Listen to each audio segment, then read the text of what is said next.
start about in time with Ankush for storage management in OpenShift. Thank you. Thank you, everyone. So the topic that we are going to talk about today is the management of storage on OpenShift. As we all know that management has been always a trivial task for the storage admins and the developers, whether it's deploying a cluster, whether it's doing a monitoring of a storage cluster, or whether you are doing any of the day 2 operations, you have to go to the CLI. As we have all seen that there has been a number of presenters that have came and played with the CLI and then all the stuff. I'm not going to do that. I'm a UI developer working in storage, working in the storage department in Red Hat as a senior software engineer. And I have been, okay, let me see. Okay, I have been working on a storage product from last over 4 years, basically designing the storage from, and also implementing the storage and how user can easily interact with the storage systems. Initially, all started with Gluster, where we designed a console for a cluster. Then we transitioned to Ceph and designing a console for Ceph. And now the world has transitioned to containers. So here I am designing a UI for the container storage in OpenShift. I also love playing table tennis, snooker in my free time, and also like exploring places, food and cultures. So that's about me. I just want to ask a question. How many of you have faced the problem of setting up a storage cluster or doing a day 2 operations or doing the monitoring in the storage cluster? Please raise the hand. Yeah, I think, yeah. So we have been trying to address this problem, and I have some solution that I have implemented in the OpenShift, and I'll be trying to demo it today. I have few slides that I can take you to and show how we have done that. The first part of it is how easily we can deploy a container storage on OpenShift. So these are the few steps that I have done in the OpenShift cluster. So there is an operator in OpenShift named as OpenShift container storage. So in that operator, what you need to do is you have the nodes. You need to select the storage node that you want to deploy on. You have the storage class. Why the storage class is required? So if you are on a, let's suppose you are on a cloud environment like VMware or AWS, you will need the storage from those cloud environments because you don't have the bare metal cluster with you. So OpenShift is designed for that. So that's where you need the storage class to be there. And the last one is the capacity that you want from the cluster storage. So let's suppose you have the 3 nodes and you want, I have taken an example of 2 TIB. I want to deploy on this one using this GP2 because my cluster was AWS, and AWS by default provides the GP2 storage class. So that's where these three things are important, and then you can directly go ahead and click on create, and it will start bringing up all the, so backend of the OCS is backed by Ceph, so it will start bringing up all the Ceph storage cluster and provide you the storage that you desired for. So that's mainly about the installation. And moving on to the next part, yes, my cluster is deployed. Now what? Now what we should do? Rather, we want to monitor a cluster now. And we have certain capacity, like we have 2 TIB of capacity, and our capacity is full now. What you should do, how you should monitor that? Either you need to, on the CLI, you need to run few commands, do a df or those kind of a command on a system. But what I have done is I've created a dashboard on a storage where you can actually see how much of a capacity you have been utilizing, how is the I/O performing, how are your storage being used, and few of the things that are related to the Kubernetes. This particularly is a Prometheus architecture. We use Prometheus for storing our time series database, so that we can take that data back and we can display it on a dashboard. So if you see, this is a Prometheus server. What it does is it pulls the data from the different services like FluentDB, a few from the Kubernetes and all that, and it tries to show display the information on the Grafana. If you know Grafana is a chart graphing tool where you can see all your data very cool and very in a very effective manner. So that's where it is trying to display. On the other side, if you see, there is an alert manager. In the alert manager side, what it does is whatever metrics that are there in the Prometheus, you push the you put alerts on based upon that. So let's suppose if your cluster, if you have a Ceph cluster and your Ceph cluster is degraded, I'll put an alert condition saying that if my Ceph cluster is degraded, please send out a mail to a admin or a user, or you send out to a Slack or to a different webhooks that you can configure to Prometheus. So that's pretty much about Prometheus. I'm not going to go into deep into that because it's not of storage related, not much of a storage related stuff, but I have simplified that explanation on how we do that. So we have our dashboards. We pull the data from Prometheus, if you see over here, and what Prometheus does is Prometheus pulls the data from the Ceph manager pod that is there in the when you deploy the OCS cluster. This pod also gets deployed. This pod has all the exporters that are related to the Ceph. So Prometheus pulls the information from Ceph manager and stores it in a time series database so that we can then pull the information in the dashboard and show it in a very effective manner. And this is the kind of dashboard that we have created where you can see all the information related to the time series and how much of a storage has been used, what is the inventory of your cluster, how many nodes, how many PVCs, PVs, and what are the events that are running in your Kubernetes cluster that are related to the storage. So I'll be showing this in a demo and how we are doing it. There are, if there are some alerts, you can see those alerts over here, but I'll be showing that in the demo. Right now there are no alerts for this screenshot. And moving on to the next, in the day 2 operations, we have implemented the expand of a cluster. So now you have monitored your cluster and your storage is almost full. How you can expand your cluster. So in a similar manner, how you install your cluster, you need to give the storage class that is backed by your infrastructure storage class. In this, my infrastructure was AWS, so I choose GP2, that is default provisioned by the OpenShift, and you can say how much capacity you want to enter. So you said 4 TIB of the raw capacity you want, and it will be having the 3-way replication, so it will total provision capacity will be 12 TIB, and then you can go ahead and click on that, add, and it will take around 1 minute to add this capacity to the cluster. Add this capacity to the cluster, and it will be the cluster will be expanded. And that's pretty much it. I'll be taking you to the demo. I think that's most crucial. Probably we can jump. Okay. Is everybody able to see it? Is it good? Okay. Perfect. So the cluster, the storage I talked about, the operator that I talked about. So my talk is basically about the operators plus the UI combination working together so that it can give user a seamless experience. So the screen that first I showed you was installation of a storage cluster. That is, you can click on this create instance in the OpenShift, and you can see those nodes over here. I have already created a cluster so that I can actually show you the monitoring over here. But you can click on these nodes and you can select the storage class that you want to take the data from, and also the capacity that you want to provision. Right now we have provided some default options that you can choose from, but you can also enter your capacity, and then you can click on create. The one caveat over here is I have taken down one of the nodes so that I can show you the alerts. If the node is down, how the alerts will be popped up in that situation. So I've taken down one of the nodes, and that's why it's not allowing me to create the cluster right now, because by default the replication is 3, and you need 3 nodes to be there.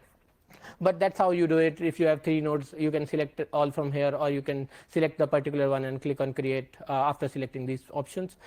Once your storage is created, it will create few of the pods. You can go to the workload and see all the pods that has been spun up over here. So these are all the pods, but I'll directly jump into the overview and the persistent storage dashboard. That is mainly for the Ceph cluster that I've created. This is the screenshot that you saw. I think I can close this one. Yes, this is better. Okay, this is the screenshot that I showed you up. So you can see that all the details for the cluster are here. You can see the inventory over here. You can click on the node that you have selected for the storage that is present over here. On the right, you can see the status of the cluster that is degraded right now because I brought down one of the nodes, and it is showing me that the cluster is in a warning state from last 10 minutes because this device is down, because I have taken down that node, and your data is also not resilient. So if you can see on the right, data is right now rebuilding, and because there is not much of the data that I have pushed to the cluster, that's why it is not getting progress. But once I take it down to the original situation, it will be good.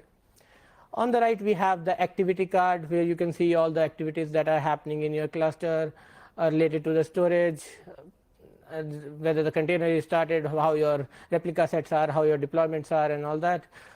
Below that, we have the capacity breakdown card where you can see how much of a storage is being used by each of your namespaces or the projects, you can call it. You can also filter it by the storage classes. So you have one storage class that is being used and that is using this much of a capacity, and also via the pods, how much each of the pod is taking in the cluster. Going down, as I told you, that you can monitor all the IOPS, latency, throughput, and the recovery of the cluster. So all the charts are here. You can also click on these and you can see how by each project or by each storage class it is behaving. And that's pretty much on the dashboard part. There is one more thing that on the right side there is a drop down that shows if you want to do a CCR utilization for 1 hour, 6 hour, or 24 hour. I'll click on this 6-hour one. You can see that there has been transitioning. I have actually created a cluster, then I brought down few nodes. There were some IOPS that came onto this cluster, and then that's how it was. So that's about it on the storage dashboard part. Another thing I want to show is how you can expand it, that like how I showed you up. So what you can do is you can go to the storage cluster that you have created. On the right, you have a kebab menu. You can go over there and click on the add capacity. Add capacity will ask you the storage class and the raw capacity you want to provision. And you can click on this add, and it will start adding the it will go in the progressing state, and it will start adding the PVCs for you. So you can actually come to left menu, storage. Storage has all PVCs and storage classes. You can go to the PVCs, and you can see that there are PVCs that are already bound, and there will be few new PVCs that will be created. I think that's okay. You can see it. There are new device set that has been created, and these are right now in a pending state. Once these are bound, you can see that the reflected state in the overview dashboard, and this capacity will be increased. It will take around 2 to 3 minutes to reflect that capacity in this charts, but that's how you expand your cluster too. So that's pretty much, I think, about it on the management part of the OpenShift and how you can do it. Is there any questions we have? Yep. So this was like we used Ceph for storage, right? Yeah. Background is Ceph. What was that? On the background, it is Ceph. Yes. Yeah. Supposedly I have some other storage, like for example, my company is using IBM Spectrum Scale. Mm-hmm. Is this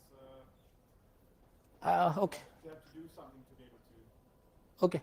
So the question is, can any other storage provider can also use this UI to deploy the storage cluster? Right now not, because you need to have a desired schema that is requested by the operator or the UI that I have written right now. And if you do that and if you enable few of the things, that will be possible in the later future. You will need to do some programming. Yes. To be able to set that. Exactly. So you need to define a YAML in a certain format so that it can pick it up and you can do that.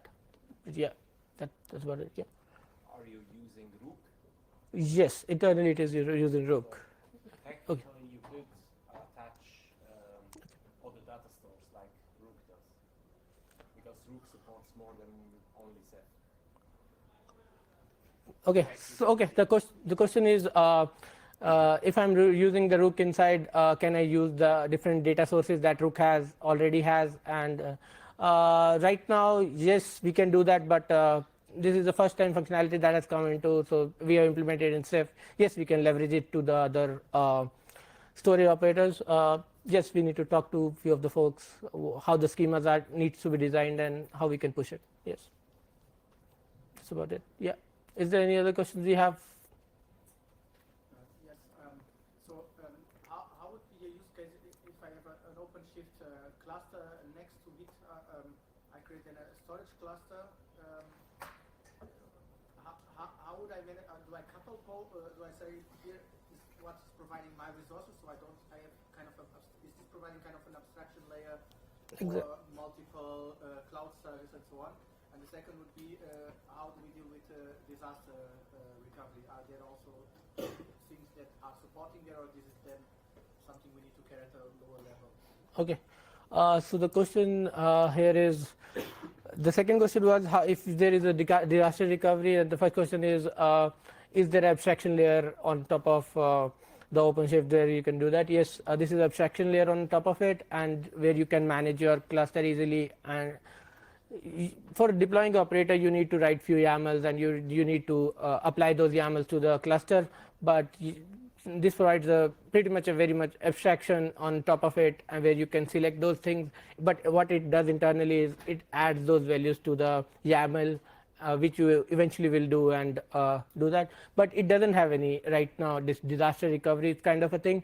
What we have right now is I'm not sure how to hide it up. There's a recovery thing that is here. So if your cluster has gone down and it shows that and if you have brought down few of the new nodes and the pod has been started transitioning, it shows the graph saying that your data is being transitioned to another node, and this is the rate with which it is being transferred. So that's all we have right now. The upcoming things that we are planning to implement is kind of a snapshotting and cloning of your PV and the PVCs that is coming down in Kubernetes 1.17. It is getting alpha, so that's what we are trying to implement by now. Yeah. Also, there are some discussions around providing a backup solution for the whole OpenShift. Yes. That is still in discussion, so probably it will take some time. Okay. Yeah. Thank you. Any other questions we have? Yes. Okay. This is only thought to provide or to deploy a storage cluster inside the Kubernetes cluster or inside OpenShift, not to attach any pre-existing Ceph cluster to the OpenShift. Can you repeat it? Sorry, I missed it. So you can only deploy a cluster inside the OpenShift. Yes. Yeah. Yeah, because this is a management layer on top of the Kubernetes, so we needed a UI where we can add up few things. So the question was, is it just for the OpenShift, or is it can be provided on the Kubernetes? Kubernetes we cannot provide it right now because we have the OpenShift as a management layer written on top of Kubernetes, and where we had the UI available, and we can add new things where it will be easy for the user to do most of the stuff that he's talking about or planning about. I was also asking about whether you can provide attach external subcluster into OpenShift. Yeah, I mean if you can deploy a cluster externally from your OpenShift cluster. Standalone. Oh, okay. So basically the question here is, can we attach an external cluster to this one? Yes, so this is something that is planned, and we are already working on it. You can deploy your external cluster and use that as a storage provider to this OpenShift, to your pods or the deployments, you can say. Yes, there are plans for it. Okay, any other questions? Or are we done? I think that's about it. Thanks everyone. Thank you so much.